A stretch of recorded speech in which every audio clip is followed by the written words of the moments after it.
నమస్తే అండి, నేను మీ యష్మిత.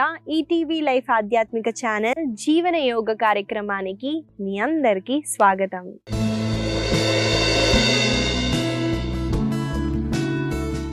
ఎలా ఉన్నారండి మీరంతా? నేనైతే చాలా బాగున్నాను. మీరందరూ కూడా బాగుంటారండి, ఎందుకంటే మీరు జీవన యోగాని అలవాటు చేసుకున్నారు కాబట్టి. ఇవాళ ఏంటండి యష్మిత ఏదో ముద్ర పెట్టింది, అలా కూర్చొని ఆ ఓం అని చాంట్ చేస్తుంది అని అనుకుంటున్నారా అండి? ఆ ముద్ర ఎక్స్ప్లెయిన్ చేసే ముందండి, చాలా మంది ఓంని ఎలా పలుకుతారో చూడండి.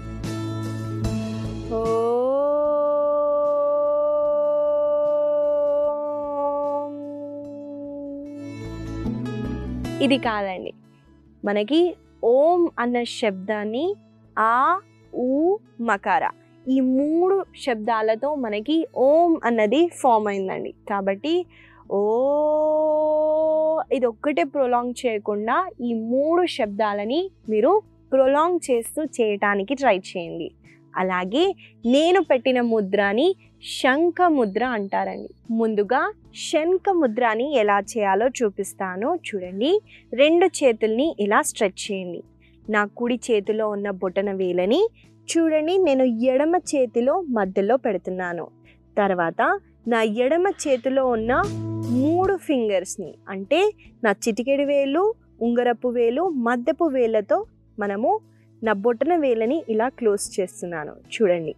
తర్వాత ఈ చేతిని ఇలా మనము పైన వైపున తీసుకెళ్తూ నా బొటన వేలని, చూపుడు వేలని చూడండి, చూపుడు వేలు మధ్యపు వేలతో ఇలా టచ్ చేస్తాం. చూడటానికి ముద్ర ఇలా ఉంటుందండి, శంఖ ముద్ర. ఈ ముద్రని మనము హార్ట్ సెంటర్లో పెడతాము. పెడుతూ ఇలా మనము 5 నుంచి 10 నిమిషాలు కూర్చోవచ్చండి. మీకు కుదిరితే ఓం చాంటింగ్ కూడా చేయండి. ఈ ముద్ర వల్ల ఏం లాభాలు వస్తాయి యష్మిత అని నన్ను అడిగితే, మన మైండ్ని చాలా కామ్ చేస్తుందండి. అలాగే డైజెషన్ ఇష్యూస్ ఉన్న వాళ్ళకి చాలా గొప్పగా వర్క్ చేస్తుంది. మనకి థ్రోట్ రిలేటెడ్ ప్రాబ్లమ్స్ ఉన్నా, రెస్పిరేటరీ ఇష్యూస్ ఉన్నా కూడా మనము చాలా డిఫరెన్స్ అయితే చూడొచ్చు. కాబట్టి ఈ ముద్రని అడాప్ట్ చేస్తూ కొన్ని క్షణాలు అలా కూర్చుందాము. నాతో పాటు మీరు చేయండి.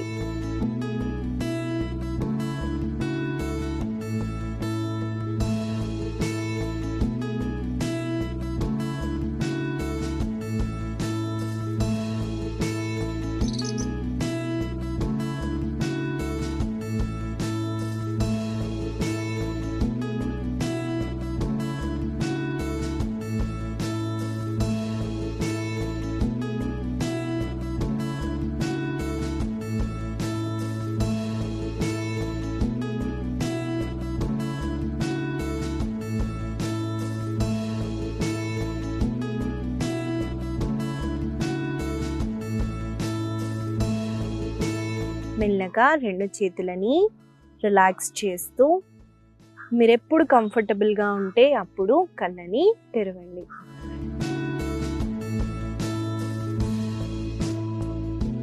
ఇదండి శంఖ ముద్ర. ఈ ముద్ర వల్ల కలిగే లాభాలని మీకు చెప్పాను కాబట్టి దీన్ని మీరు ప్రతిరోజు ప్రాక్టీస్ చేసి చూడండి. ముద్రని ఎంతసేపు హోల్డ్ చేస్తారు అని చాలా మందికి ఆ ఆలోచన ఉంటుందండి. మీరు ఎంతసేపు కంఫర్టబుల్గా ఆ ముద్రని అడాప్ట్ చేసి ఎంతసేపు మీరు కూర్చోగలుగుతారో అంతసేపు మీరు ఈ ముద్రని అడాప్ట్ చేస్తూ చేయడానికి ట్రై చేయండి.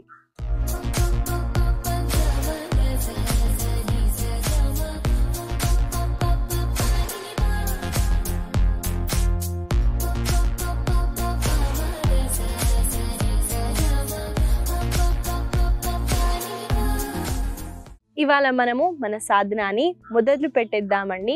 ఆసన సాధనాలు. ఏ హ్యాండ్ సపోర్ట్ లేకుండా ముందుగా నిల్చోటానికి ట్రై చేయండి.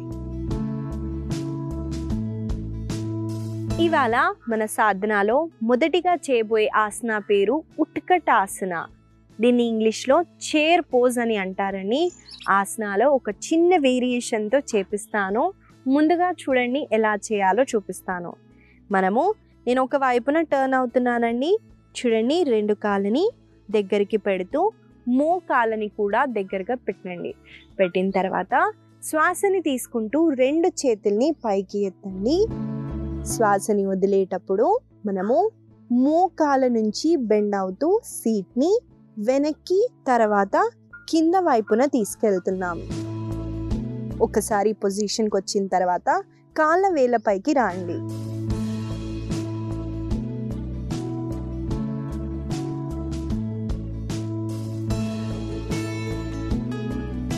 మెల్లగా మనము చేతులని కాళ్ళని రిలాక్స్ చేయొచ్చు.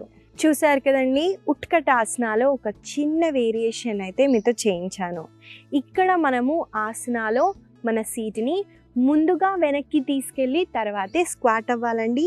వన్స్ ఈ పొజిషన్కి వచ్చిన తర్వాత పై భాగాన్ని ఇలా ఉంచకుండా పైకి ఎత్తుతూ కాళ్ళ వేళ్ళపైకి రావటం కొంచెం కష్టంగా ఉంటుంది, కానీ ట్రై చేసి చూడండి. మనము ఈ ఆసనాలో ఈ వేరియేషన్తో చేసేటప్పుడు మన మణికట్టు ఉంది కదండి, దాన్ని అలాగే కాఫ్ మజిల్స్ని మన తొడలని చాలా బలంగా చేస్తుంది. అలాగే మనము సీట్ని వెనక్కి తర్వాత కిందికి తీసుకెళ్తున్నప్పుడు మనకి ఎక్కువగా ఈ భాగంలో కూడా మనము స్ట్రెంగ్త్ని పెట్టి హోల్డ్ చేస్తామండి. హ్యాండ్స్ని మనము రేస్ చేసినప్పుడు మన షోల్డర్స్ మన నెక్ పైన కూడా వర్క్ చేస్తున్నాం. కాబట్టి ఈ ఆసనాన్ని ఈ వేరియేషన్తో పాటు కొన్నిసార్లు చేద్దాము. నాతో పాటు మీరు చేయండి.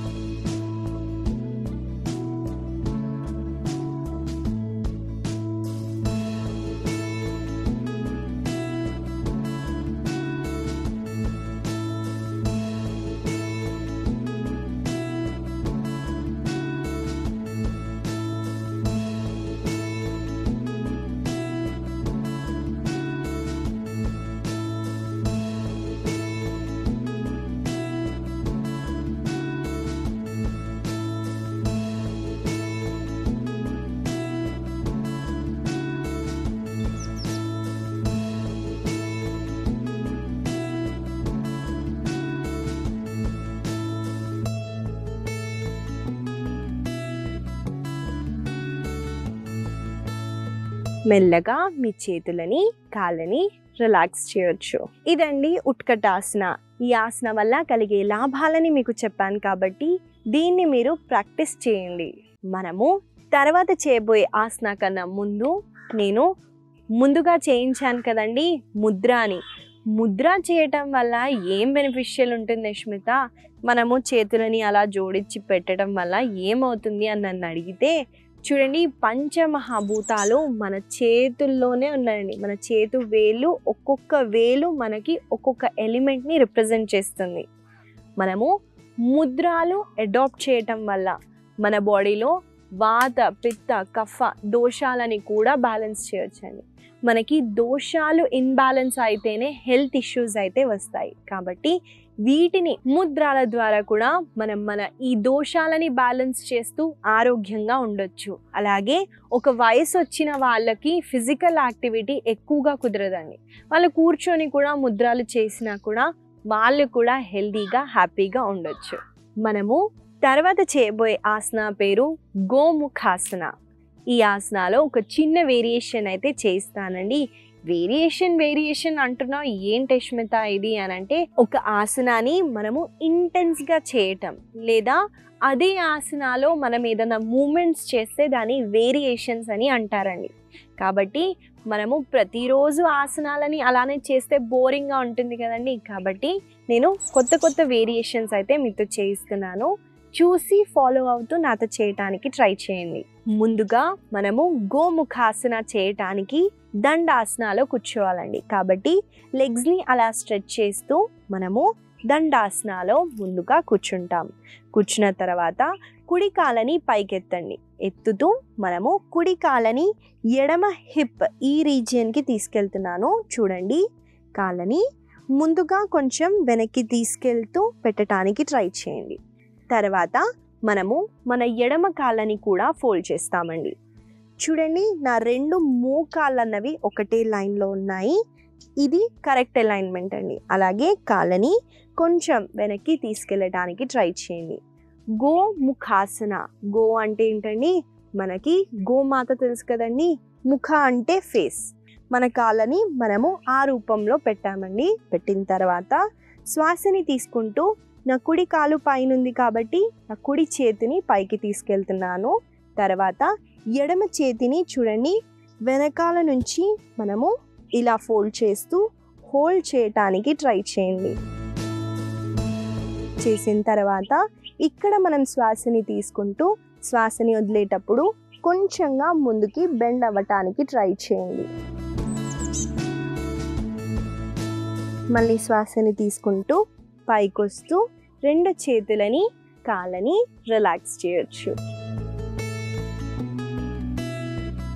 చూడండి ఇంటర్లాక్ చేయటం చాలా కొంతమందికి షోల్డర్ స్టిఫ్నెస్ ఉంటే కుదరదండి. అలాంటి వాళ్ళు యోగా స్టాప్ని తీసుకొని లేదా ఈ మూమెంట్ని ఎక్కువగా చేసినా కూడా మన షోల్డర్స్లో ఫ్లెక్సిబిలిటీ అన్నది చాలా బాగా పెరుగుతుంది.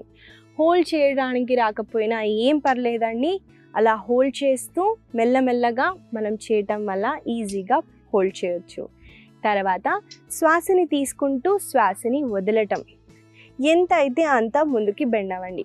ఒకవేళ మనకి పొట్ట ఎక్కువగా ఉన్నా కూడా బెండ్ ఫార్వర్డ్ అవ్వటం చాలా కష్టంగా ఉంటుంది, కానీ ట్రై చేసి చూడండి. ఈ ఆసన చేయటం వల్ల మనము కాళ్ళు అలా పెట్టడం వల్ల కాళ్ళల్లో ఫ్లెక్సిబిలిటీ అన్నది చాలా పెరుగుతుందండి. మనకి కాళ్ళు చాలా స్టిఫ్గా ఉండటం చాలా చూస్తామండి. స్టిఫ్నెస్ ఉండటం వల్ల మనకి ఏ మూమెంట్ లేకపోవటం వల్ల కూడా ఇష్యూస్ వస్తాయి. కాబట్టి ఇలా మీరు జస్ట్ ఇంట్లో కూర్చున్నా కూడా ఈ పొజిషన్లో కూర్చోవటం అలవాటు చేసుకోండి. చేయటం వల్ల కూడా మనకి కాళ్ళల్లో ఫ్లెక్సిబిలిటీ అన్నది చాలా పెరుగుతుంది. అలాగే షోల్డర్స్ మనము ఇలా ఇంటర్లాక్ చేయటం వల్ల షోల్డర్స్లో ఉన్న స్టిఫ్నెస్ని కూడా రిడ్యూస్ చేయొచ్చు. కాబట్టి ఈ ఆసనాన్ని ఈ వేరియేషన్తో పాటు కొన్నిసార్లు చేద్దాము.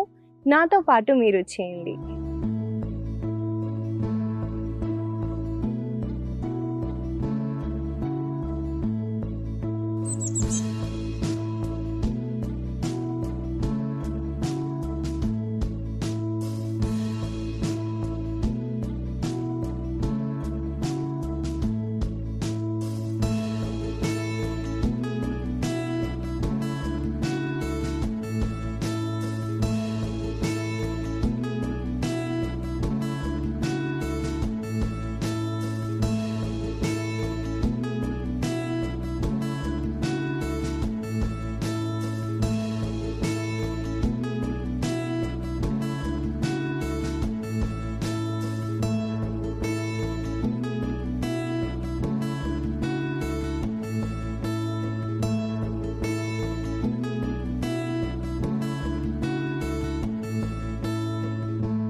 మెల్లగా 2 చేతులని కాళ్ళని రిలాక్స్ చేయండి.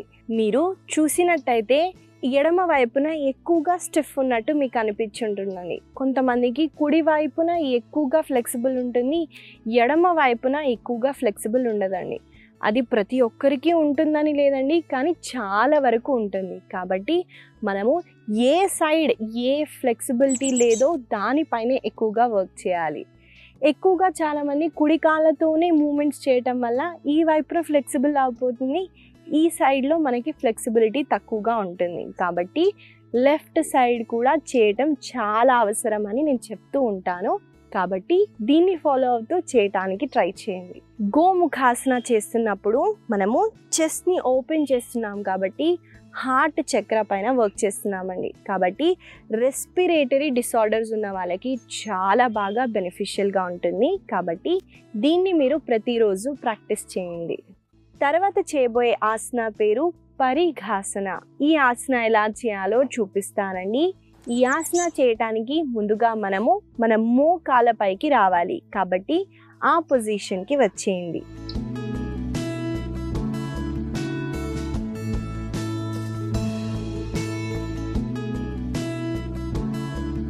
చూడండి, నేను నా మోకాళ్ళ పైకి వచ్చాను. మీరు చూసుకున్నట్టయితే నా మ్యాట్ కొంచెం మందంగా ఉందండి.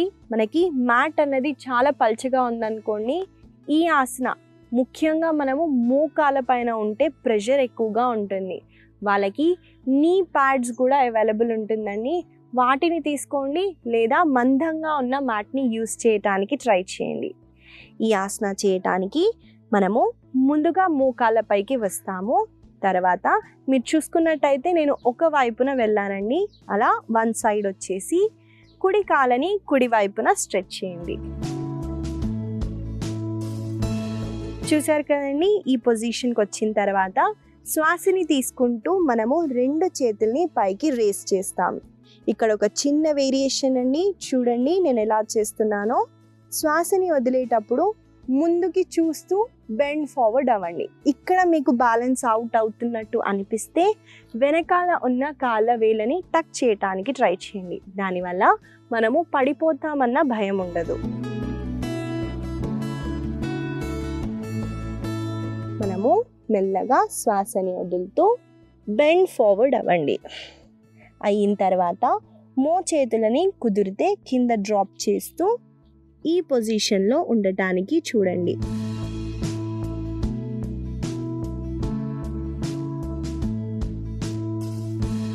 మళ్ళీ శ్వాసని తీసుకుంటూ ముందుగా చేతుల పైకి వస్తూ మెల్లమెల్లగా చేతులని పైకి రేస్ చేయండి.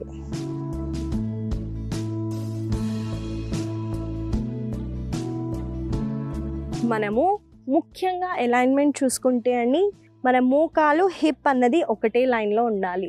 ఇక్కడ మనం ఈ స్ట్రెచ్ చేసేటప్పుడు ఈ భాగంలో ఎక్కువగా స్ట్రెచ్ ఉంటుందండి. అలాగే హిప్ దగ్గర కూడా మనము బెండ్ ఫార్వర్డ్ అయ్యేటప్పుడు చాలా బాగా స్ట్రెచ్ ఉంటుంది. అబ్జర్వ్ చేస్తూ చేయడానికి ట్రై చేయండి. అలాగే బ్లడ్ సర్క్యులేషన్ అన్నది ఎక్కువగా తల రీజియన్కి వెళ్తుంది.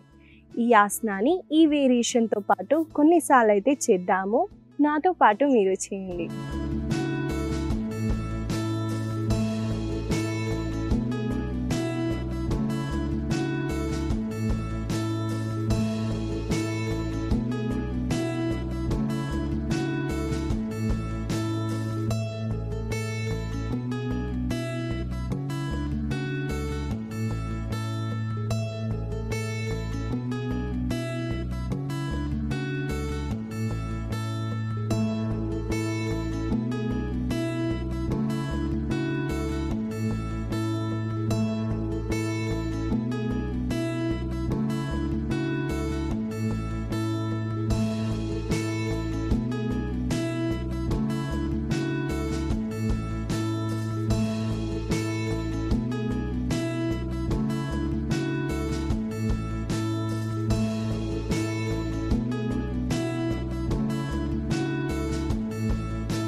మెల్లగా మనము వేరే వైపున వెళ్తూ ఇంకొక కాళ్ళతో కూడా చేస్తాము.